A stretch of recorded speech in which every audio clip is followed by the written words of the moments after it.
everyone. Welcome to HERPath, the podcast for busy women looking for purpose, health, and happiness. We are so excited to kick off this podcast with you. We are 4 life coaches. We are busy career women who have families and busy, thoughtful careers. And each week we will be tackling different topics that are important to women and providing a wide array of perspectives. We will give you advice, we will give you tips, we will share our stories, and we will come at it from all of our different specialties. We know that you're going to find this time thoughtful, insightful, and once you get to know us, very entertaining. So let me introduce you to my wonderful co-hosts. So first up, we have Beth, who is a wellness coach finding freedom through food. Hello, everybody. Good to see you. And we have Gaby, who is a weight loss coach for women. Hi, nice to meet you. I'm looking forward to chatting with you. And Nancy, who's a transformational coach specializing in menopause. Nice to see everyone. And my name is Elise. I am a women's purposeful life coach, as well as a career and executive coach. Thank you for being with us today. Let's get started.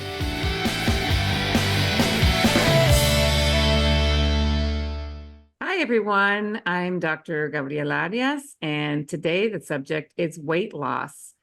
And I am a family medicine doctor, as well as an obesity medicine board certified physician and weight loss coach. And let me tell you, this is something that we have all had some thoughts on, and whether it's been a struggle or not for you, I'm sure that all of us women have at some point had a conversation with someone or with ourselves about, our weight. And so hopefully we can glean some helpful kind of experience, perspectives, maybe even some helpful tips that could be useful to you, because first of all, it's not your fault if you feel that you are struggling with losing weight or gaining weight. It's not your fault at all. And there are a lot of physiological pathways, hormonal pathways in our body that trigger weight gain or plateaus. And that is something that our body is programmed to do. It is a survival mechanism for our body to want to hold on to every precious ounce of fat. I always tell people our body thinks that we're cavemen living in the apocalypse and wants to store every precious ounce of nutrition because our hormonal balance and our brain thinks we're going to die at any minute from starvation. So let's store, save as much as possible. But definitely there are ways to kind of override that primitive biological drive for our body. And this is regardless of your age, regardless of your gender, regardless of your ability to exercise, regardless of if you have a underlying medical condition. Really, if you want to make a change, it is definitely possible for you. But it is much more complicated than calories in, calories out. And it does take some planning. It takes consistency. It takes persistence. It takes troubleshooting. And it really does take a specific type of mindset, some compassion and patience to get your results. At the same time, you can't just think about it and wish that your weight is going to magically disappear. There definitely are some steps that one can take to get the weight loss results. So I kind of wanted to open it up as a discussion with all of us here to kind of talk about, what our thoughts are on it. And I will tell you that for me, as far as for my weight journey, as a kiddo, I was like a really skinny little kid. I was born like underweight, and in growing up, my mom would always try to really feed us. Like she would make us these licuados, which is basically a milkshake. She would put raw eggs in there, bananas, and like chocomil, and really try to, feed us because she thought we were so skinny and underweight. She would feed us like cod liver oil, spoonfuls of that when we were kiddos. That was the most disgusting thing ever, because she thought we were malnourished and skinny. But then I come to think that I think in a lot of Hispanic cultures, that's the thing. You just, want your kids to be kind of plump, I guess. And so in middle school, I was a little bit chunkier. I was a little, fuller. I wasn't aware of it at that time. I really didn't, think about my weight when I was a kid. Then high school came along. I became really athletic, lots of sports, and I really didn't eat anything. I just didn't think or desire for food. So I was, I think, normal weight in high school. And it wasn't until I went to college that I gained probably like 20 pounds, but I didn't have a scale. I don't think I even had a full body mirror to really look at myself in the mirror. I really didn't notice. I just did buy bigger clothes. I did notice that I didn't fit in my previous size. And then life happened, medical school, pregnancy. I think with the first pregnancy, I gained like 50 pounds. And then with the twins, I gained like 60 pounds, which for those of you that don't know, is above and beyond what the recommended weight gain is for pregnancy. And then residency came, and I was definitely heavier in my residency. And then the weight just kept coming on and on and on. And then I did all of the diets to try to lose it. I did, South Beach, I did Atkins, I did keto, I did the Dukan diet, I did slim fast shakes, I did all calorie counting, all of those things. And it worked for a minute, but when I stopped that regimen, the weight would just come back. And I got to my heaviest weight probably about 7 years ago. And I was not pregnant, but I was at a pregnant weight, and I just felt full. I felt tired. I felt sluggish. I just didn't feel good in my body. And I thought something had to change. I don't like feeling tired and run down and sluggish. I feel like my body is not even my own body. And so that's when I really came into coaching. And that was what really helped me and change my attitude about and my feelings about what was important for me, and learning how to be faithful to myself, how to make a plan for myself, stick to it and follow it, and not say screw it when I don't lose the 20 pounds overnight, and what do you all think? Can you all chime in on what your experiences have been like? Mine's pretty similar to yours, Gabby. I gained 50 pounds with my first pregnancy. I think I ate everything inside. I felt like it was a license to eat.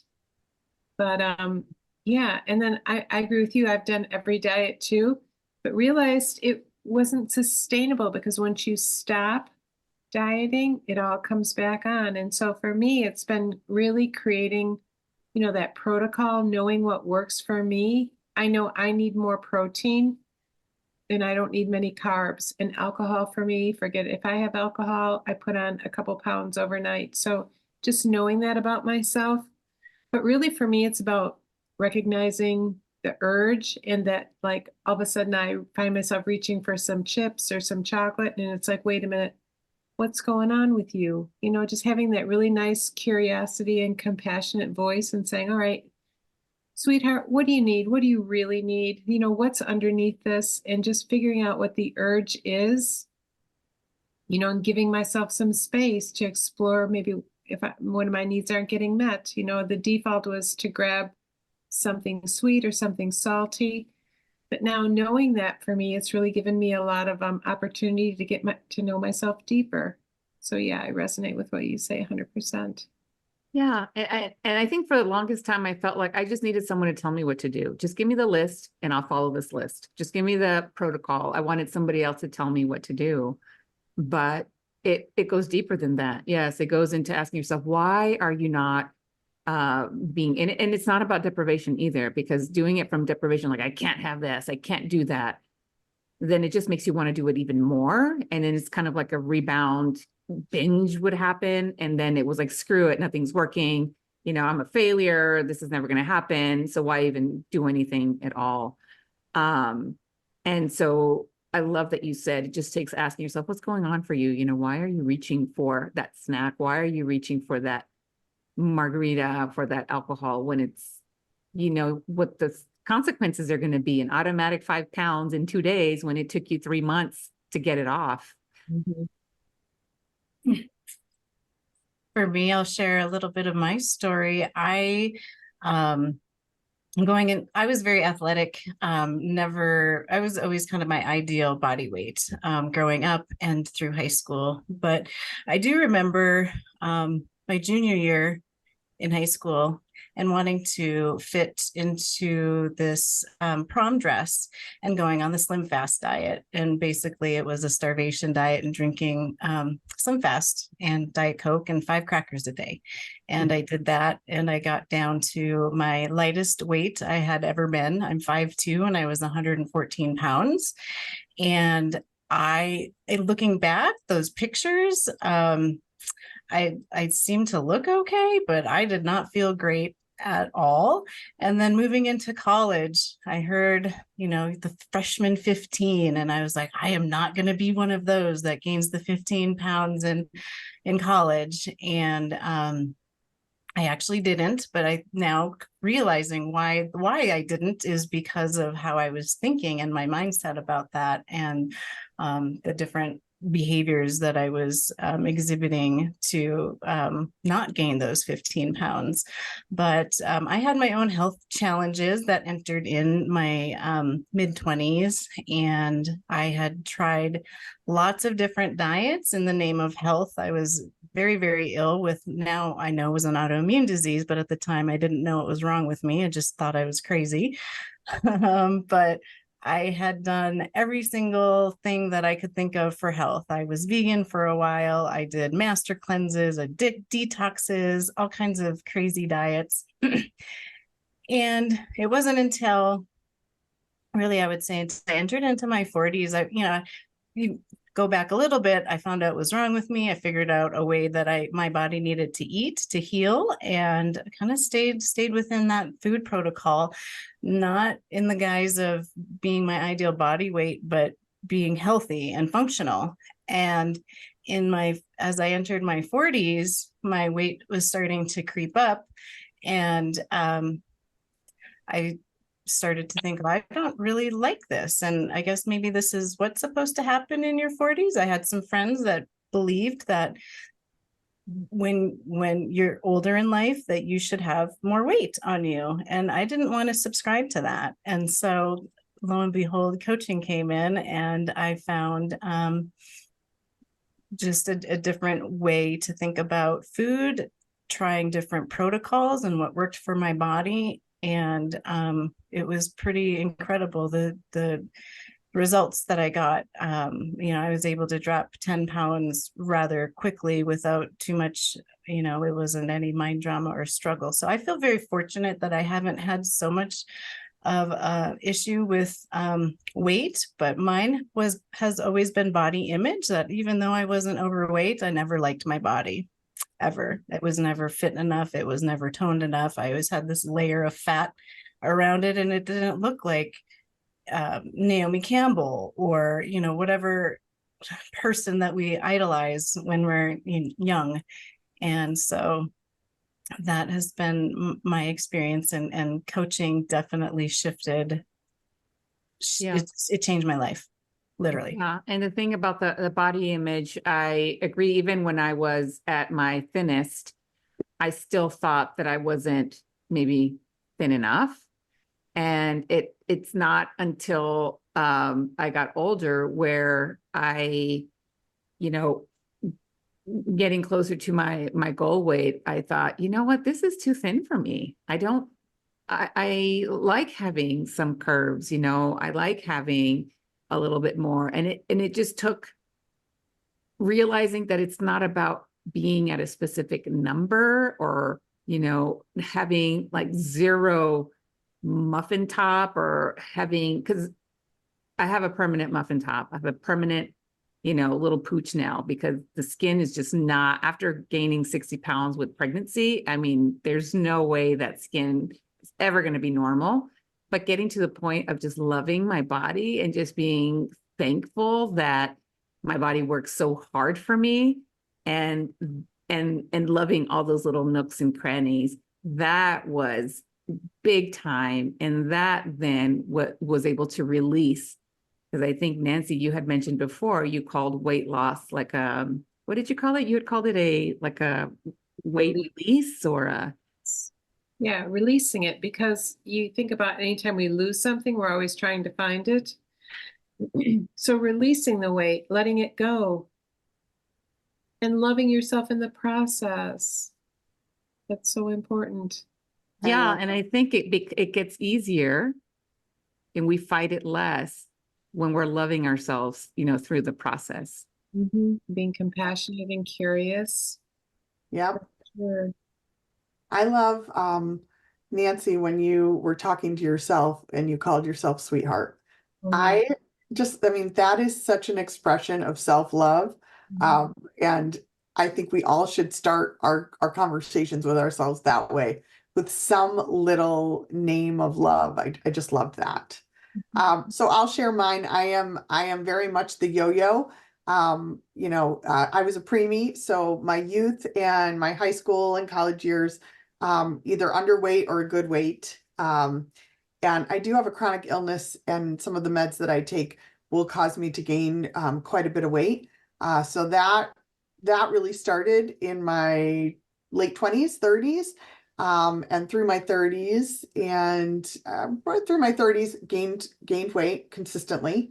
And then I found a protocol that worked for me, and I got back down to a very healthy weight.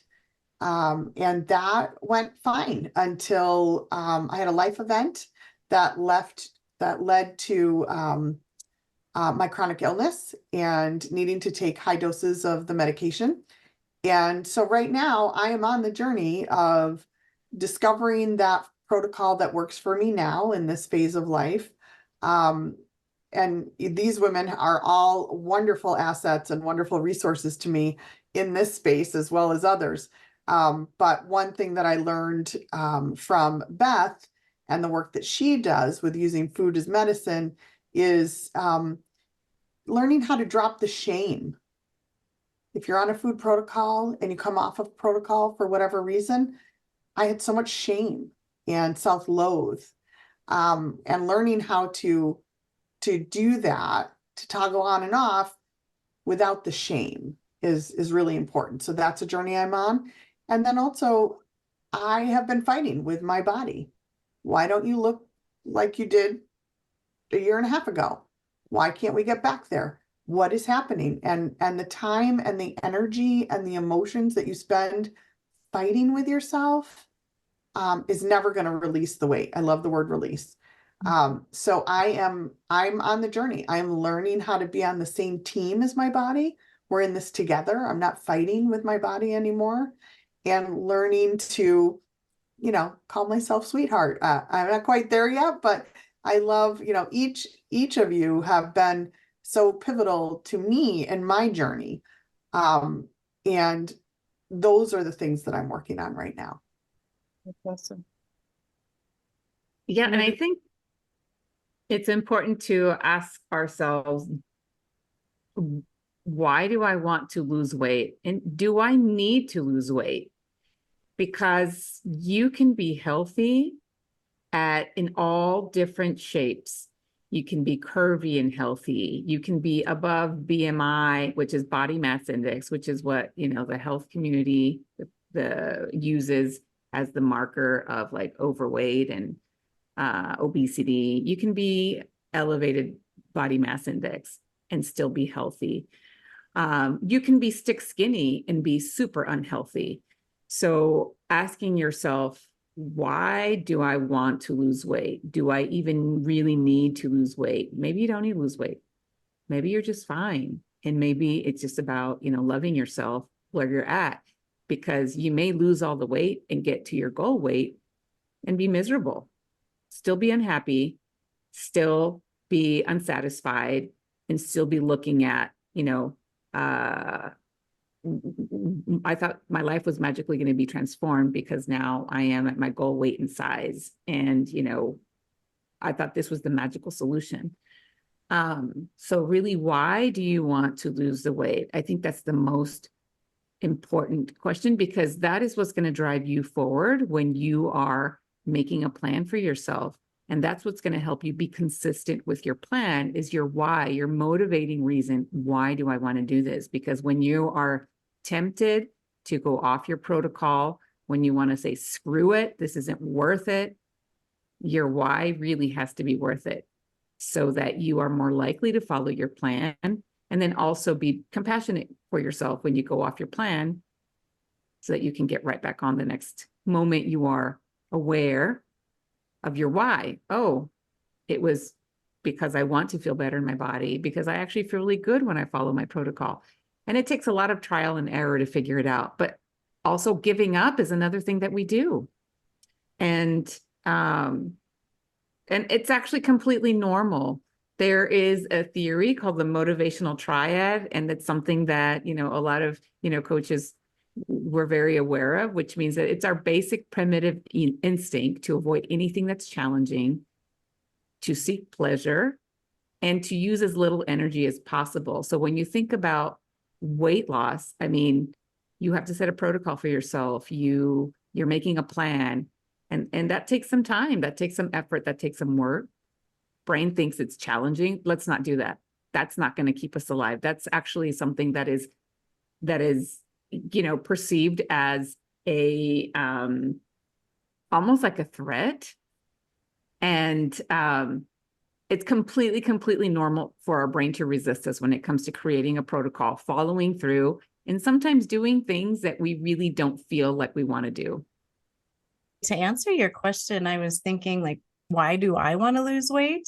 And it's, in my mind, I'm thinking, why do we want anything?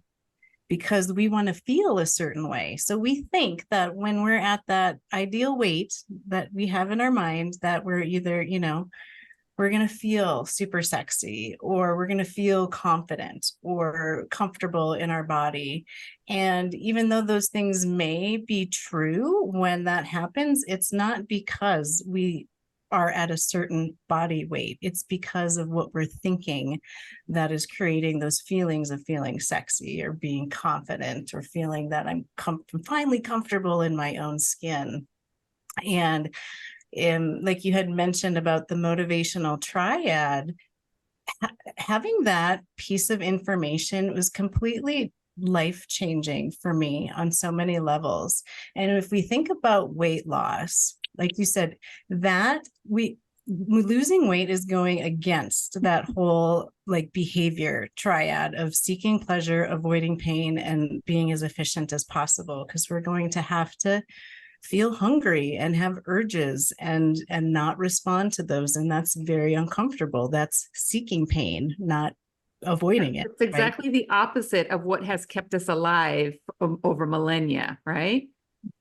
So, yeah. One of the things I'll add is I've experienced, and I also do hypnosis for weight loss, which is fascinating. So for me, one of the beliefs that I had made when I was younger, I remember my mom, when I don't remember how old I was, maybe 10 or 11, she said to me, she goes, "You're big boned, you're never going to look skinny." And so that's a belief that I've carried my whole life. And when I realized that, I'm like, wow, big boned. Well, what does that mean? I'm big boned. Great. So being big boned, I made that mean that I would never be able to, be thinner, or, clothes wouldn't look good on me, but that really wasn't true. So, yeah, there's a lot of beliefs that we make, as a result of things that happen when we're younger. A lot of people, put on weight as a sign they need protection for whatever reason. So, it can be really fascinating to dig into your subconscious mind and figure out what beliefs that you picked up over the years. So our subconscious is super fascinating. It will stay in alignment with what your beliefs are. So if you believe that it's not safe to lose weight, not safe to be sexy or attractive, you will sabotage all your efforts. Yes. And we can all attest to your talents and skills as a hypnotist, because we have all partaken in that, and you create such a safe and calming space for us to explore. So thank you for bringing that up. That's an important part of the work that you do, Nancy, that we want to make sure that all our listeners know about. And as far as the weight goes, creating a protocol for yourself. And there's lots of medical studies out there that show that there's not a one easy solution for everyone. It's very individualized. Not one, way of eating is necessarily better than another. What works for me may not work for Beth or Nancy or Elise or you. And yes. I just wondered if we all know what a food protocol is, but if you could explain what that is to our listeners, like what are you talking about? Food protocol? Yeah. So a food protocol is kind of like a generalized plan that you make for yourself as far as, the kinds of foods that you are going to eat, and then a way of organizing it and planning it for yourself on a daily basis. So I'll share my protocol. I definitely limit sugar. I limit carbohydrates. And then I also do intermittent fasting. And it was through trial and error, doing all of the things and trying to figure out what worked for me and what helped me feel the best. Because that was the most important thing for me, is I needed the energy. I needed to feel good in my body. And I noticed that whenever I overdid sugar or processed refined carbs like flour, I was a donut sucker, and cinnamon rolls and donuts were like my downfall. I could eat like 6 donuts in a row. And, my husband would look at me and be like, oh my gosh, where did all the donuts go? Like, what I ate them. It's like, what? That's disgusting. How could you do that? And like, I had a big cup of coffee, so I needed donut to go with it. But anyways, and I would feel like shit, for the next couple of days and wonder like, why don't I feel so good? Why am I so tired? But anyway, so protocol, and it took me time to figure out. For me, mine is really no sugar, very limited sugar, very limited flour. And then I don't eat in the morning. I don't get hungry in the morning. So I figured out that for me, the best time to eat is afternoon, and I don't eat late. So I really eat my dinner early, definitely before, 8 p.m., way before 8 p.m. I usually try to eat by 5 or 6. And I do allow myself alcohol. So alcohol, for me, there are certain kinds of alcohol I don't do well with me. Beer doesn't do well with me. But I can do tequila, I can do red wine, but no more than 2. And I only do that like Fridays and Saturdays, the majority of the time. So that's my protocol. So that's something that helps keep me feeling good. It helps me manage my weight. And I'm not perfect. Sometimes I do go off protocol, but then I feel like shit, or I gain 5 pounds overnight. And then that's a reminder, protocol helps me feel good in my body. So let me get right back on track. But it took years for me to figure out what protocol worked for me. And the change was small and gradual, small changes here and there that allowed me to get to the point where I am today. That's awesome. For me, like I learned to eat to stay awake, because the carbohydrates would literally put me to sleep. So now I can literally look at something and go, oh, that's not going to work out for me. So I really cut out the sugars and the flour products because I want to stay awake. Well, I wanted to go ahead, Lisa. Yeah, mine is pretty similar. Intermittent fasting works really well for me as well. And intermittent fasting, you can choose that. And there's a lot in the literature. It's kind of having a movement now also. But mine is, 16 hours without eating, and then eating within an 8-hour window. And I flex that based on what's happening in my life. But for the most part, I also don't do a breakfast. And mine is no sugar, low carb, and alcohol. For me, I'm not big into alcohol, but vodka works for me. It has lower sugar than others, with seltzer and some lime. So that's pretty much what I do for alcohol. I'm curious, ladies, what you think the difference between a diet and a food protocol is? That's a good question. So a food protocol is a guide that you will follow forever. And that's just how you roll. That's just how you eat. That is something that helps keep you on track. A diet, it is a lot of times can be very restricting. It can be something that is looked at, I'm only going to do this for the short term until I get to my goal weight, and then afterwards go back to eating how I was. The problem with that is that then you just gain all your weight back. And a diet really is something like a list that someone gave you or something that you're following versus something that comes from you that you create for yourself because it feels good for you and you can maintain indefinitely for the rest of your life pretty much. And so that's why we say diets don't work, because it's got to be a lifestyle change, a protocol that you can follow for the rest of your life and feel good about it, feel good in your body, feel good mentally about it, and don't feel deprived. You don't feel like you're white knuckling it. You don't feel like you're just trying to make it until you get to your goal. That's helpful. Thank you. Yeah, just the word diet, I feel resistance come up. Just that word, I feel like is not very helpful. I love food protocol because it gives you all the control. Right. And the wonderful thing is that when you create it for yourself, you come up with it, you take ownership for your results versus saying, oh, Slim Fast doesn't work for me, or Weight Watchers doesn't work for me, or, it's kind of giving up the power over your results or giving up the control over your results. Beth, I feel like we covered so much in this episode. So can I make a request that you give us a little recap for our listeners on how to start this journey? And then also, can we come back to this topic? Because I feel like we only scratched the surface. Oh yeah, it's impossible in this short amount of time to really capture everything because it's such a complicated and it's such an important topic to discuss. The biggest thing is first ask yourself, do you really need to lose weight? And be honest with yourself. Why do you want to lose weight? You can be happy and healthy and satisfied at any shape, and you can love yourself now. You don't have to wait until you lose weight. You can start loving on yourself now. So ask yourself, why do I really want to lose weight? What do I think that's going to do for me?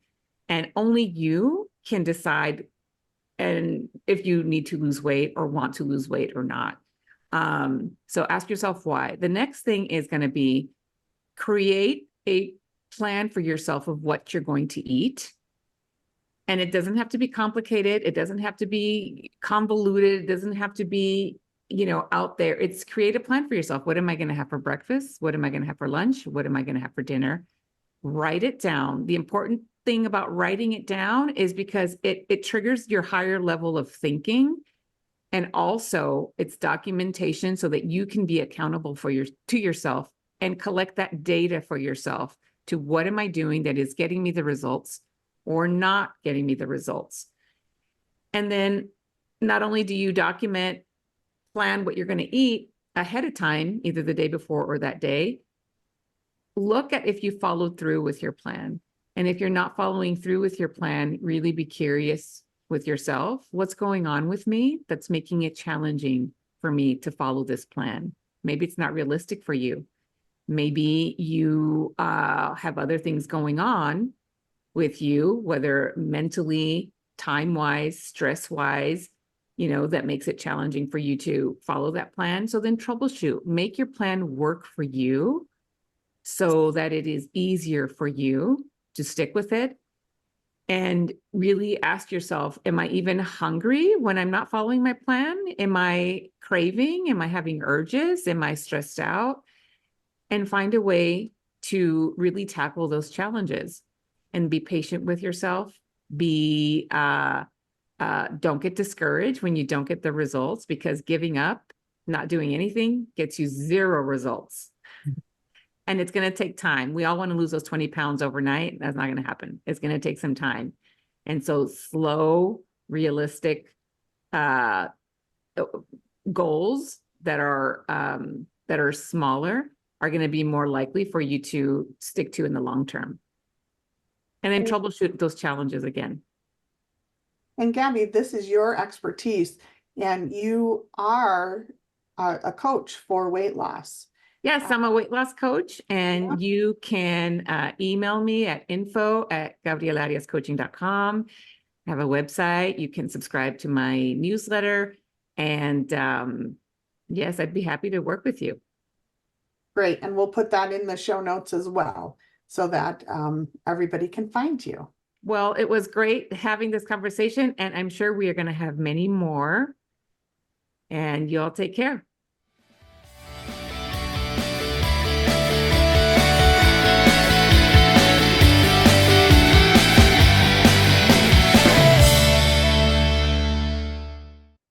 Hey, one more thing before we leave. This podcast is for informational and entertainment purposes only. We are certified professional coaches, but this broadcast is not a substitute for medical or psychological advice. Okay, thanks for listening. See you next week.